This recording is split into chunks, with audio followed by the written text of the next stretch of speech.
وانا شايف كده ان الراجل كده على باب الله حتى في تغييراته كمان. يعني لسه مش هنديله فرصه وكل حاجه، بس شكله كده سمك لبن تمرين دي حتى في التغييرات. نزل طاهر محمد طاهر وحسين الشحات، وعشان كده لما جه غير اتزنق. لا، اللي المفروض كان ينزل طاهر محمد طاهر، ثم كان يا اما قفشه يا اما اشرف بن شرقي هو اللي بيعرف يلعب في الحته دي بعد طلوع محمد بن رمضان. دي حاجه فنيه كده هتعدي على كل الناس اللي هي هتحلل في الكوره. يا قفشه يا اما كان اشرف بن شرقي. انما انت لعبت طاهر محمد طاهر وحسين الشحات، وفي الملعب كان زيزو، وقمت جاي مطلع تريزيجيه. ماشي، تريزيجيه يطلع لان من بعد ضربه الجزاء تحس ان هو همد، تحس ان هو معنوياته بقت في الارض.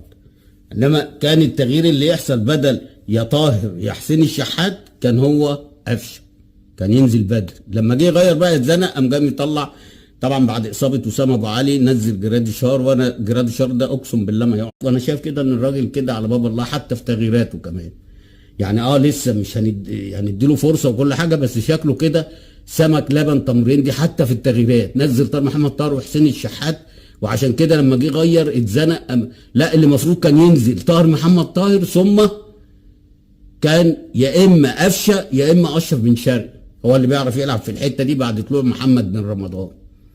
دي حاجه فنيه كده هتعدي على كل الناس اللي هي هتحلل في الكوره. يا قفشه يا اما كان اشرف بن شرقي. انما انت لعبت طاهر محمد طاهر وحسين الشحات، وفي الملعب كان زيزو، وقمت جاي مطلع تريزيجيه.